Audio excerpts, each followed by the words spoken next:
최근에 유튜브를 보면 뭐 이것 사라 저것 사라 유튜버들이 많아요. 불과 몇 개월 전에 유행했던 게 이제 지식산업센터 틈새 상품도 있다 해서 많이 샀어요. 자, 그런데 지산 같은 경우는 그 수익형 상품이잖아요. 근본적으로는 물론 이제 지산도 차익형 팔 수 있는 상품들이 있거든요. 그러나 대부분이 수익형 상품으로 접근하는 경우가 많아요. 수익형 상품은 좀 제한되어 있고, 금리가 그 당시보다 지금 기준금리가 한 3번 올랐잖아요. 앞으로 한 2번 더 오르니까 금리만큼 이제 수익률이 안 나와서 지산 사신 분들도 힘든 분이 많겠죠. 자, 그런 문제가 있어요. 그러니까 부동산 유튜버들, 강사들이 이제 투자 상품들을 계속해서 추천할 수밖에 없거든요. 뭐 그분들의 존재 이유가 그런 거잖아요. 앞으로 이런 상품에 투자해서 수익을 내라, 뭐 이런 지역에 가서 투자해서 수익을 내라, 뭐 그러잖아요.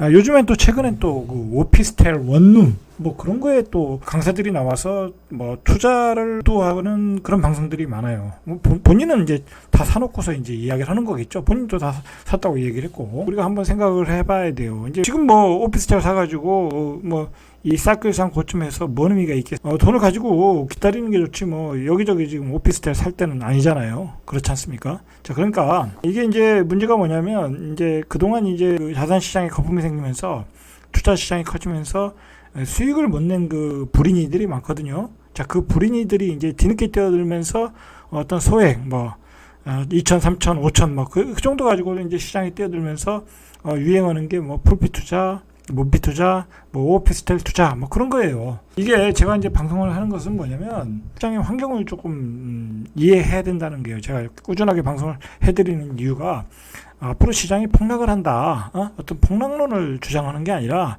시장의 그 유동성이 축소되면서 시장의 환경이 급격하게 지금 바뀌고 있다. 체질이 바뀌고 있는 거예요, 체질이. 그런 걸 좀 이해를 하시고 관망을 할 줄 알아야 된다. 관망도 투자라고 그러잖아요. 부동산 유튜버들이나 부동산 강사들이 막 계속해서 상품을 그 사람들은 내놓을 수밖에 없는 걸 가지고, 그것 가지고 여기저기 막 지금 투자를 할 때는 아니다라는 거야. 아니다. 지금은 쉽게 얘기해서 현금을 들고 있다가 낙폭이 크게 나오면 실수요자면 사면 되지 않겠습니까? 내 집 마련을. 그리고 또 미분양이 나오면 청약을 하라고 제가 그 얘기를 하잖아요. 저도 상가를 가지고 있지만 지금 이자가 급격하게 늘고 있어요. 참 부담스러울 정도로 늘고 있다. 분양을 하면 미분양이야. 미분양인데 굳이 왜 입주권을 프리미엄을 주고 사냐고요.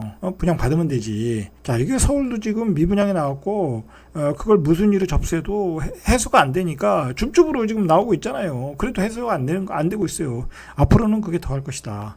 자, 그리고 이제 분양가 상한제가 시행되면 이제 분양가가 올라갈 수밖에 없잖아요. 원자재 가격도 올라가기 때문에.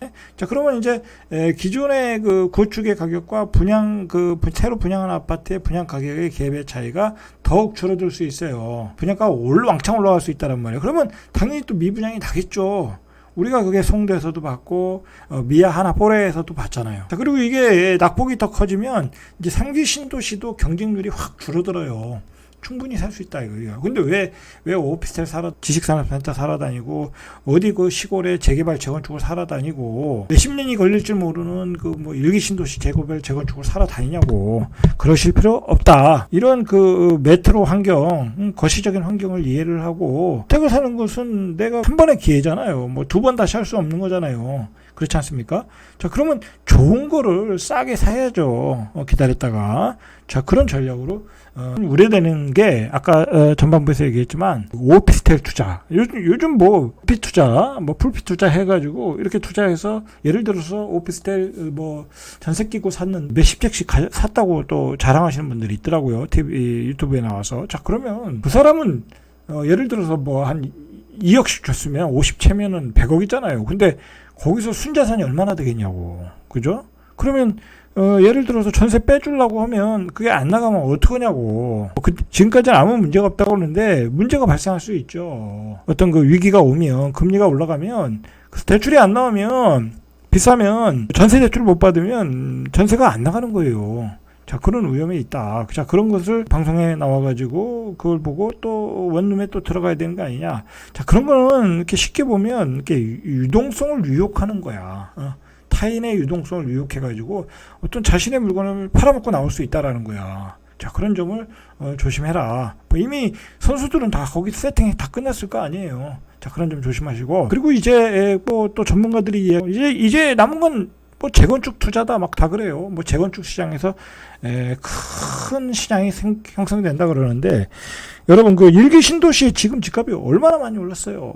얼마나 많이 올랐는데 거기서 뭘 또 큰 시장이 오냐. 아니 재건축 투자라는 것은 거기에 프리미엄이 붙는 것은 내가 그 재건축을 받았을 때 플러스 알파가 있어야 되는데, 지금도 많이 올랐고, 거기다 일기 신도시의 어떤 재건축 완화라고 해서 또 올랐고, 뭐 그게 뭔 의미가 있겠냐고. 자, 그리고 우리가 뭘 생각해야 되냐면, 이번 상승 사이클에서 거래량의 한 반 정도는 2030 그 연끌 세대들이 했거든요. 지금 일기 신도시가 만약에 뭐 특별법이 뭐 앞으로 1, 2년 안에 만들어져 가지고 지역이 재건축 된다고 하면 언제쯤 가능해요? 다시 집을 지을 수 있을까요?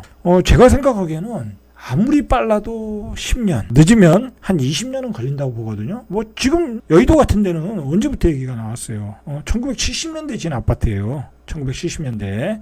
자, 분당은 1990년대에 지은 아파트야. 1990년대. 자, 그러니까 2030년 이후로 가능하다고 봐야 되거든요. 아무리 빨라도 2030년 이후로 가능하다고 보면, 그때 되면 우리 인구의 변화도 크고 어떤 주택의 트렌드도 바뀌어요. 거기에 투자한다라는 게 뭔 의미가 있겠냐고. 내 집 마련을 위해서. 물론 뭐 사가지고 중간에 가격이 올라간다, 중간에 팔겠다는 사람은 제가 뭐 거기까지는 모르겠고, 뭐 거기에서는 차익이 조금 나올 수는 있겠죠. 그러나 내 집 마련을 위해서 이 30대에 그 집을 사가지고 45세 이후 50대에 입주한다는 게 뭔 의미가 있다 생각해 보시라는 거예요. 그러니까 별 의미가 없다라는 거예요. 별 의미가 없다. 자, 그리고 이제는 GTX라는 게 새로 생기잖아요. 이제는 서울 근교에 정주 여건이 좋은 도시. 자, 그게 일기 신도시잖아요. 쉽게 얘기해서 도심과 외곽과의 거리가 짧아지는 거잖아요. 짧아지다 보면 그게 더 편리함을 줄 수 있다라는 거야. 그리고 그것은 새 아파트잖아요. 그냥 애초부터 새 아파트잖아.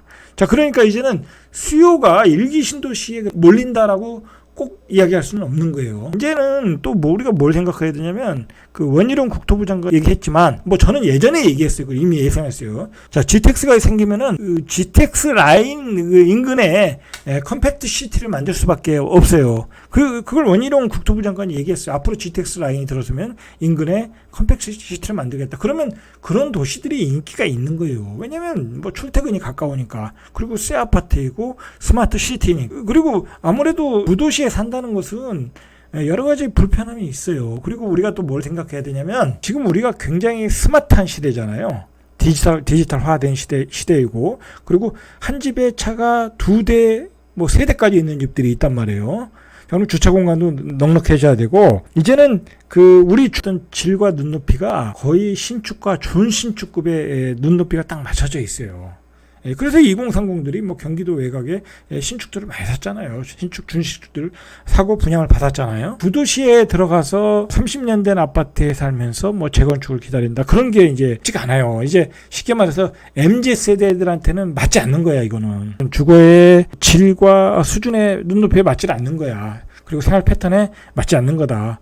그리고 이제 GTX 기준으로 새로운 신도시들이 또 많이 들어서고, 새로운 택지주가 많이 들어서기 때문에 수많은 공급들이 이루어진단 말이에요. 자, 그렇기 때문에 쉽지 않다. 뭐랄까요, 뭐 새로운 대안이 없다. 이런 일기 신도시밖에 대안이 없다. 자, 그러면 일기 신도시의 어떤 대안이 좋을 수가 있어요. 좋을 수가 있다. 강남 같은 데는 워낙 최고급지다 보니까 강남의 재건축 불패지만, 일기 신도시는 꼭 그렇지는 않다라는 거예요. 다른 대안들이 많다. 그 GTX 라인에. 그리고 중요한 거는 가격적인 경쟁력도 그렇게 쉽지 않다라는, 다른 그 3기 신도시 GTX 라인에 들어선 아파트들과 비교해보면, 예를 들어서 재건축이 된다고 하면 또 가격이 또 올라가잖아요. 올라가면 그 가격과 또 비교해보면, 또 내가 거기 들어가서 뭐 20년, 30년, 20년 살다가 그 불편함을 감수하고 들어갈 수 만큼 그런 또 메리트도 떨어진다라는 거죠.